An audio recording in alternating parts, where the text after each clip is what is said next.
Thanks for joining us on episode 1577 of the Inspired Stewardship Podcast. I'm Diana Fritz. I challenge you to invest in yourself, invest in others, develop your influence and impact the world by using your time and your talent and your treasures to live out your calling. Having the ability to focus on God's guidance and not get stuck in what's not right for you is key. And one way to be inspired to do that is to listen to this, the Inspired Stewardship Podcast with my friend, Scott Mater. If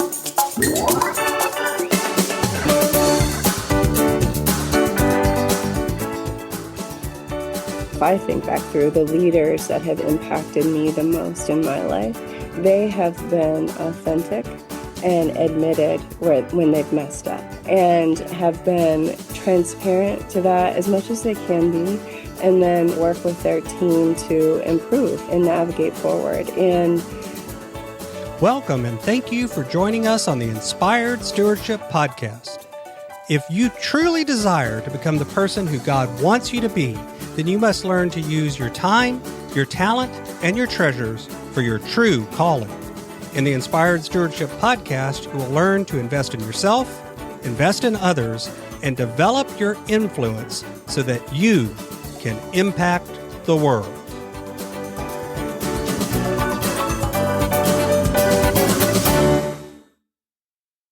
In today's podcast episode, I interview Diana Fritz. I asked Diana about her book, Uniquely Imperfect, Uniquely Qualified. I also asked her to share how overcoming adversity can be a strong leadership advantage. And she also shares how she overcame self-doubt in the face of life's toughest moments.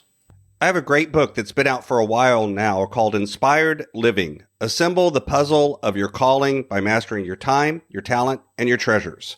You can find out more about that book over at inspiredlivingbook.com. It'll take you to a page where there's information and you can sign up to get some mailings about it as well as purchase a copy there. I'd love to see you get a copy and share with me how it impacted your world.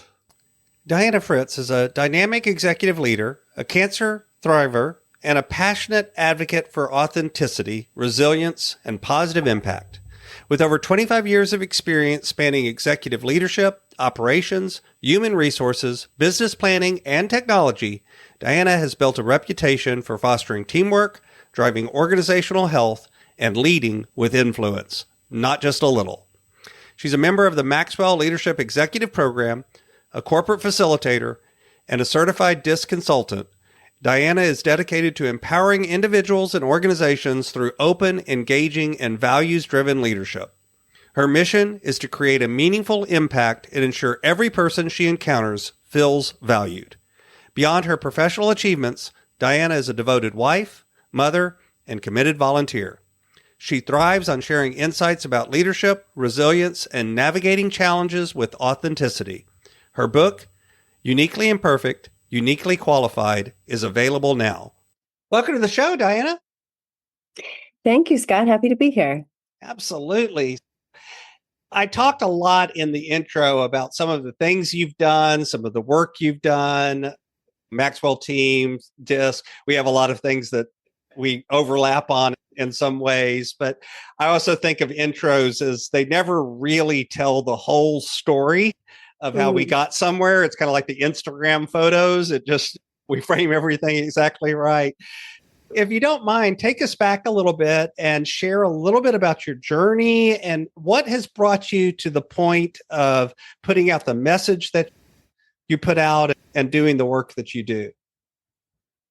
Happy to do that, Scott.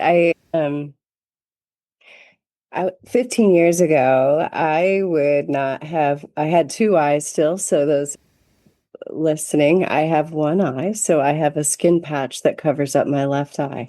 But 15 years ago, I had two eyes. I would not have had the confidence to get up on stage and talk or to be on a podcast or any type of scenario. And I was pushed by my manager to be willing to do that. And then I learned to love it because I was reminded of it's not about me. It's about the people that I get to talk to and I get to share my story to. that was good preparation because never did I imagine um, that my story would lead to where it has. And 11 years ago, I was a new single mom, an executive, and had two little boys to care for. And I got my cancer diagnosis that I was not, of course, expecting. Nobody is. Which led to a journey of multiple surgeries and then a period of being cancer free. And then back to multiple surgeries. And then, the call from my doctor of 9 years. Diana, we've been fighting for your eye and we need to shift to fight for your life. The tumor is grown beyond the eye and is resting on the lining of the brain. That was a pause moment. I was a president of a company at the time, and I was thankful I locked my door that day so that I could pause and just really listen to the doctor. But with tears, I mentioned to him, I can be thankful that I had two eyes for 9 extra years and that I can live past 50 with one. And during that time frame of having my eye removed and a very extensive surgery as they had to go in through my skull to remove the tumor, and then a series of 7 weeks of radiation, I had a lot of time to reflect and realize that there was lots of things I had wanted to do in life, write a book and share my story more. And that was my time and that was my opportunity. And so, yes, a cancer journey is not an easy journey, but it is a journey that has been full of blessings that has given me an opportunity to get to talk to you today, Scott, as well as get to share my story and God has, what God's story is in my life. Mm-hmm.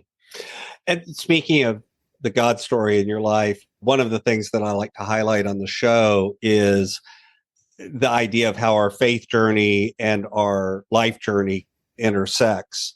So to share a little bit as you went through this challenge and had the cancer diagnosis, obviously that's always one of those things that I think even if you haven't had it yourself, you've probably had someone in your family.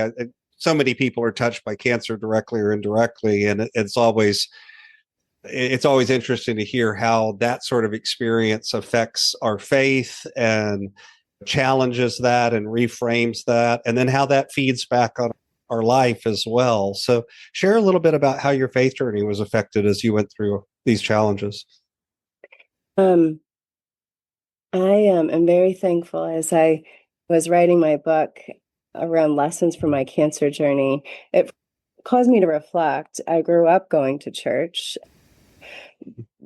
but a lot of times, at least for me, you end up going through the motions, right? Because you're in it, you're in church, you're in Christian schools. Like it's a different faith journey.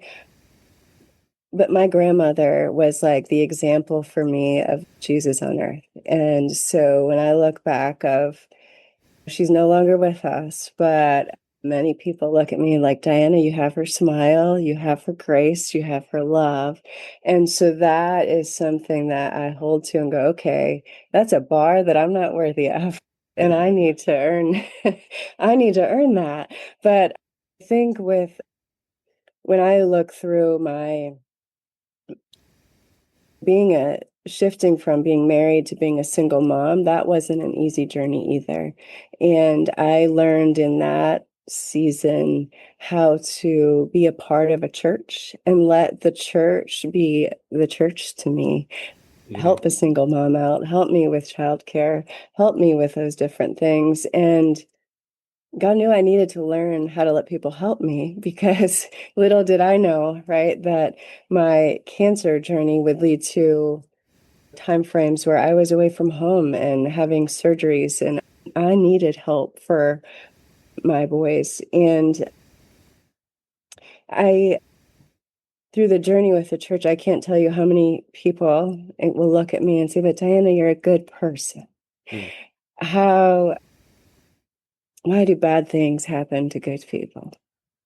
And I'll just listen and smile and remind them that God never promised that it would be easy, but He promised that He would be there and good would come out of the bad. And I have seen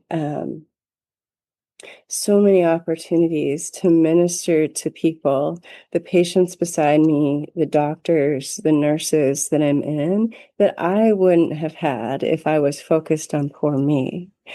But because I was focused on the others around me, God was able to use me in my journey. Even though cancer is what brought me in those doors, God was still able to use me. Mm-hmm. You've mentioned a couple of times the book, Uniquely Imperfect, Uniquely Qualified. It's the title. Talk a little bit about the book and why was that something that you felt called to put out?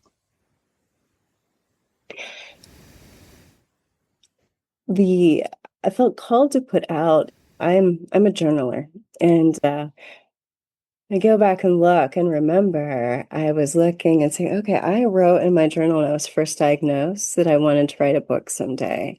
And so here I am, almost 10 years later, and I haven't written the book yet. And God used so many people to prompt me to write a book. I would speak at church to share my story or to share my message, and people would come after me afterwards and say, Diana, I so wish my friend could hear this, or my sister in Michigan, or that type of thing. You really need to write a book. And so it took multiple people reminding me, Diana, you really need to write a book, that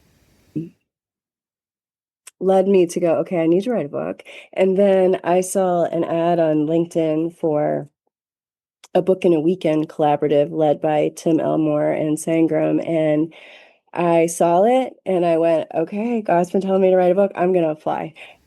And I did. And I was a part of the first group of that book in a weekend scenario, a group of 25. And so that pushed me to write the book. And my goal in doing that, it was to just be as transparent and as authentic as possible, because you mentioned earlier, right? Many people are impacted by cancer. Either personally they have it or they know somebody that has it. And at some point in our lifetime, everybody's going to be impacted by cancer, either personally having it or somebody they know. And I just wanted them to understand that cancer doesn't have to define us. It can refine us, but it doesn't have to define who we are. So with the book, what Uniquely Imperfect, Uniquely Qualified, what is the message of the book and who did you write it for?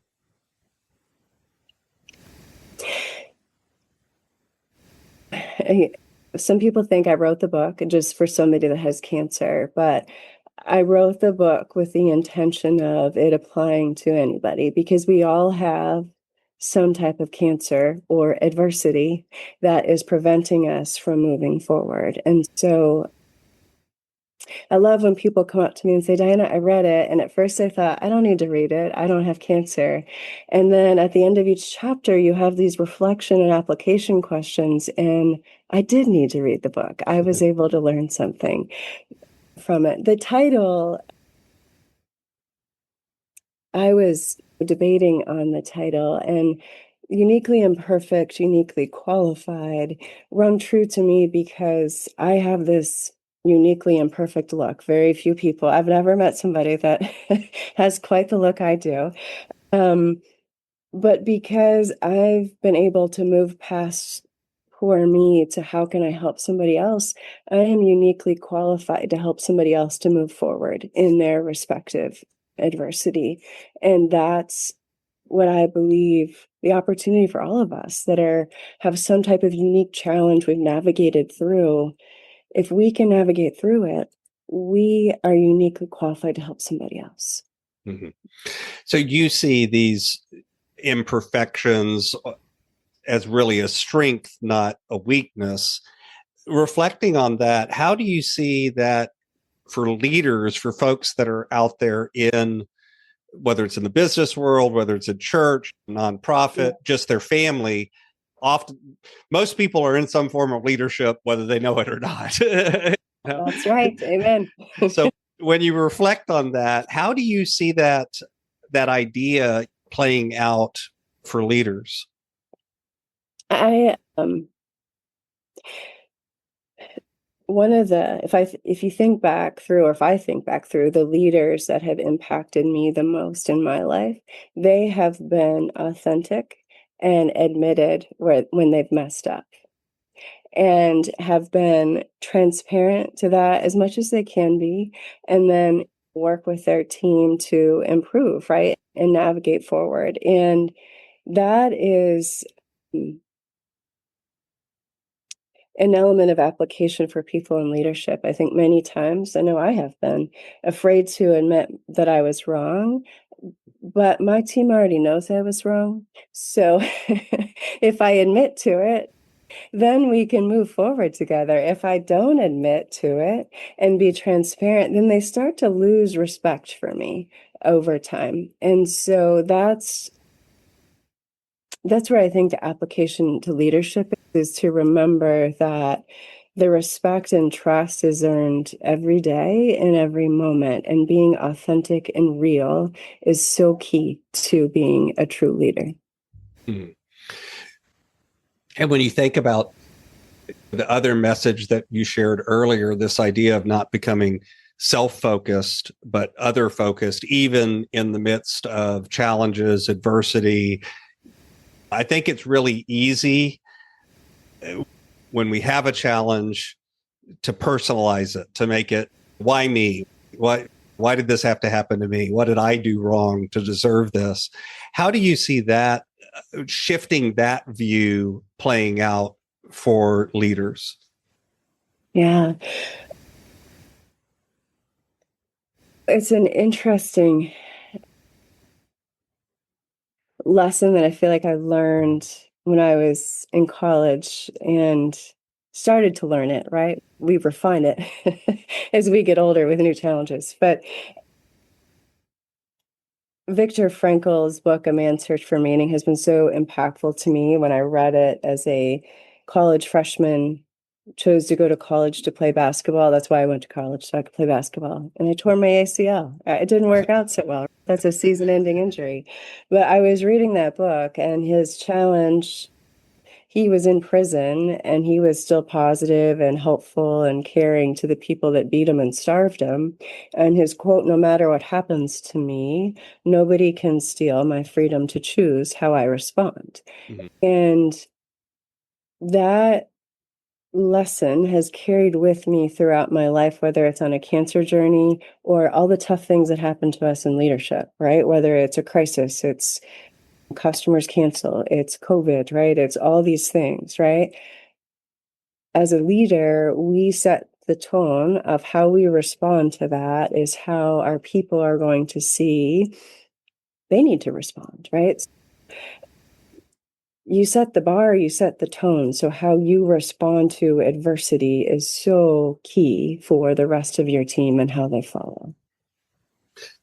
What are some of the biggest challenges that you see for people and leaders dealing with this when you work with people, when you're delivering your message? What are some of the challenges that leaders face when it comes to really reframing how they look at adversity, reframing how they find value in what they're doing? That's a loaded question, Scott. I think, Yes, I it mean, was. and I think through it, like in reality, I've really kind of taken this a little bit to my passion around disc and communication. I think at some level it depends on the type of business and people that you have, but a lot of times when the adversity comes, your how you communicate and connect with your people is so critical. A lot of times leaders choose not to communicate, which makes it even feel worse, right? Because where a lack of communication, negativity fills the gap. And that becomes like so important, right? In terms of navigating through challenges and helping people to know how to reframe or to respond, because you have the opportunity as a leader to have the tough conversations, to frame what's happening, to give the people the right thing to say or how to respond. But if you say nothing, then you allow all the negativity and the back chatter to happen, and you miss your opportunity to lead and help people to understand how you or how the company is going to navigate through. With leaders too, I think a lot of times they're challenged by feelings of self-doubt, of imposter syndrome. They're going to figure out, I really don't know what I'm doing, all of these things. Sometimes that's because it's true. Sometimes it's not because it's true. It doesn't matter. We still feel it. So what would you say to that leader that is struggling right now with realizing they know they're not necessarily doing the best job that they could as a leader, but at the same time that they're doing it, they're doing the best they can. What message would you share with them? I can relate to those moments. I think one of the key things I learned is to make sure that I have people around me that complement my blind spot. So I have a literal blind spot that Scott can see because I don't have an eye, right? But to have the supporting team around me that complements where I'm weak. So where my weak points are, have people around me that are strong, and to have a team around me that I trust. Because if I'm too far ahead of my team, I don't have a team, and I don't have people that can support me where I do have blind spots or weaknesses go through. And to just remember, right? That's the opportunity of being a leader, is you have a team around you. Don't take it all on yourself, because you can't do it all. You're going to fail. Yeah. But at the same time, a lot of times that's the message that people are given in leadership is you can't ask questions. You can't share the challenge with your team because you're the responsible one. You're the one in charge. You have to make all the decisions. The buck stops with you. All of those different messages that we get shared. What would you say to the leader that was their knee-jerk response when they heard you just saying that? I look at that and say, okay, as the leader, I'm charged with, yes, leading the organization, but I am not charged with doing all the work. I am charged with bringing in the right people to do the work. So I am charged to lead. Lead does not mean that I need to get in the nitty-gritty and do all the work. I need to empower the people and bring the right people in to do the work. Mm-hmm. So I've got a few questions that I like to ask all of my guests, but before I go there and ask those, is there anything else about the work you do or your book that you'd like to share with the listener? I think in terms of my book is a theme in terms of the work I do. My passion is around adding value to people and helping them move forward. Absolutely cringe at obstacles, right? There's always a way, right? And there's always a way through. And so that would be just my encouragement, is there's going to be super tough moments, whether you're a leader or personally, and don't give in. Pause, and there's always a way forward, and don't give up hope. So my brand is Inspired Stewardship, and I have a tendency to run things through that lens of stewardship. And yet I've discovered over the years that that's one of those words that can mean a lot of different things to a lot of different people. So for you, when you hear the word stewardship, what does that word mean to you? I think when I was a youth, it meant to me that I needed to tithe. As I've gotten older, right, it means to me that I'm making the most of what God has blessed me with. And so that could include tithing. It does. But it also means I'm using my talents to honor him, and I'm using the gifts that I've been given to honor him. And I love, like, 1 Peter 4:10, as each has received a gift, use it to serve one another as good stewards of God. And that, I think so many times I see people, they show up, right? They're in church every Sunday, or they apply their talents, right? But they forget the opportunity to serve. And that is such a key component of stewardship from my perspective, like using the talents to help another. That's So for me, this is my favorite question that I like to ask everybody. Imagine for a moment that I invented this magic machine, And with this machine, I could take you from where you are today and transport you into the future, maybe 150, maybe 250 years. But through the power of this machine, you were able to look back and see your entire life, see all of the connections, see all of the ripples, see all of the impacts you've left. What impact do you hope you've left in the world? Scott, I think the most important impact would be that I look back at my two boys and that they found me faithful and they found me a good example of salt and light and somebody that overcame and that wasn't a victim. That's what stands out the most to me on that question, is because I could be successful outside my home, but if I am not successful in my home, I have not done what God's asked me to do. So what's on the roadmap? What's coming next for you as you continue on your journey? Well, I have some more books in me that I am working through. Anyone who I tell people too, I'm working on my second book already. Right. I'm still promoting the first one, and I'm already working on another. I have too many in my head. But one that is really important to me is actually a children's version of cool. the book I have written, because my look is unique.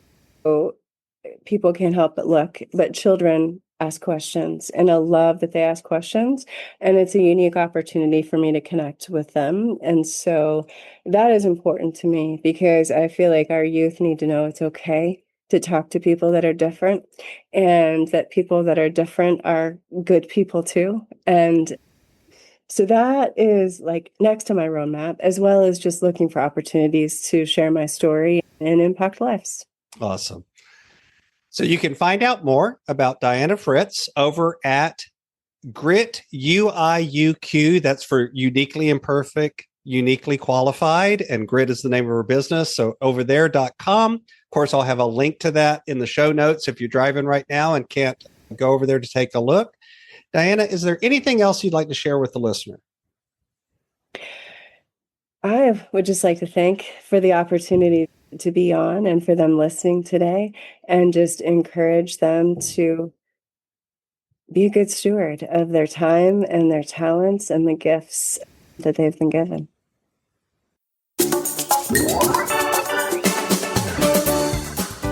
Thanks so much for listening to the Inspired Stewardship podcast. As a subscriber and listener, we challenge you to not just sit back and passively listen, but act on what you've heard and find a way to live your calling. If you enjoyed this episode, please do us a favor. Go over to inspiredstewardship.com/iTunes rate, all one word, iTunes rate. It'll take you through how to leave a rating and review, and how to make sure you're subscribed to the podcast so that you can get every episode as it comes out in your feed. Until next time, invest your time, your talent, and your treasures. Develop your influence and impact the world.